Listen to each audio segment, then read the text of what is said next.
Alright, we're going to focus on some other lantern cores and the emotional spectrum and the power they harness. The blue lanterns harness the power of hope, and their first lantern was this man right here. We know him better as Saint Walker, but before he got that ring, he was Brody Walker from the planet Estonia. Brody is a man of unshakable faith, and his world's sun is dying, and while everyone else is outside pillaging and going crazy, he's got his family at temple with a special order vinyl of Yolanda Adams playing in the background while he's reading scriptures about the Messiah of their world. Now, even though Walker's son is a PK kid, he's asking his father, but what's prayer supposed to do right now? Walker hits his son with some scripture saying, hey, he is not far away, though he may appear to be. So remember, if one cannot talk, one cannot listen. Walker's son looks at his father and is like, okay, what's that supposed to mean? Walker tells his son, man, I put on the preacher voice, you still ain't hear me? Yo, we gotta go and find the Messiah ourselves. Walker's father then steps in saying, yo, I've been behind you ever since you took lead here, but those scriptures, they're just tales. Tales of morality and spirituality, but they're just that. Tales. Walker tells his father that this book is real rap. It was written by the first that walked among this planet, by those that God created and looked down upon. Walker's talking about how the book is offering salvation, and the book talks about a Messiah that will save them from themselves, that sits on top Mount Helios. Walker's father reminds him, yo, no one's ever survived that climb up Mount Helios. This journey is going to take days and nights that we might not have, but Walker tells his father, yo, we got this. God's got us. We can do this. Walker's father then takes his son's hand and says, I've got faith in you. We then see them leaving their temple as it's getting burned down by the villagers. The villagers are yelling blasphemous slurs at them and just letting all their frustrations out like, yo, you say service going to start at 1, why is it starting at 2? You say we're going to get out at 3, why are we getting out at 5? Walker then goes with his family and make their way toward Mount Helios, and the view they see is amazing. It doesn't look like their world's in peril from their point of view here. Walker's son then says, well, maybe since the Messiah is so far up here, they can't see how things are bad down where we are. The daughter then reminds the son, hey,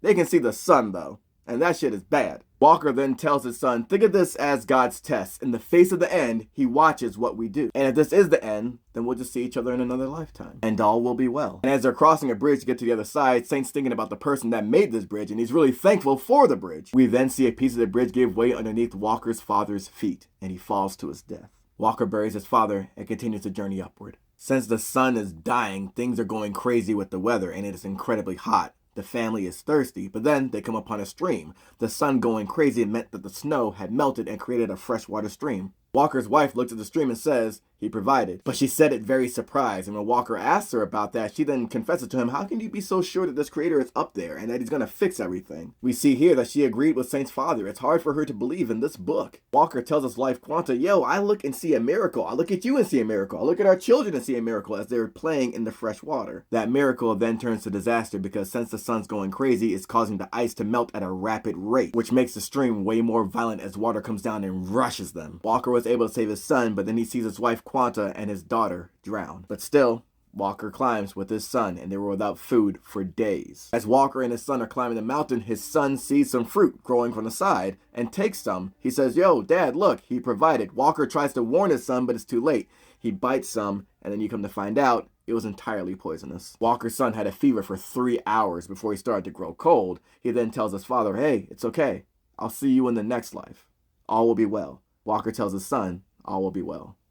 And then he buries him. Then Walker continued his climb up, and the sun has made these conditions harsh on the mountain. All the water is evaporated. He can't even shed tears. There were storms of steam that made him have to crawl through the mud just to survive. He knew these conditions meant he wasn't going to make it back down the mountain, but still he climbs up. And on the 9th day, he saw the summit of the mountain, and he knew, yo, my prayers are about to be answered. The Messiah waits at the top. Walker keeps climbing and telling himself, all will be well. All will be well. When Walker finally reaches the top of the mountain, there's nothing there except for a giant stone slab. There's no Messiah waiting for him at the top. And this is where we see Walker finally lose it. Walker is yelling out loud, I kept my faith in you. My father and my family saw false blessings turn to curses, gave their life to this mountain, and you're not here? Nah, I don't accept that. Deliver him. Deliver salvation. Show me the Messiah, damn you. Show me. And it's here where Walker says, I yelled at God. And we see lightning strike in the background.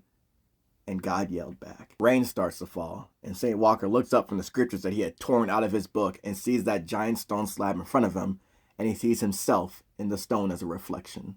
Walker then drinks in the water, heads back down to his people, and starts preaching the word and giving them what he saw at the top of the mountain.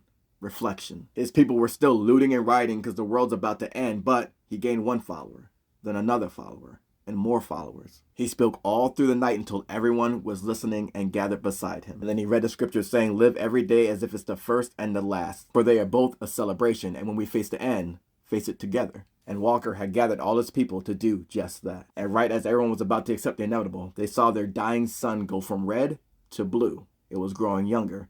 And out of that sun came a blue ring, going right toward Brody Walker, telling him he had the ability to instill great hope. Walker then sees constructs of his family, and his son tells him, "We'll see you in the next life.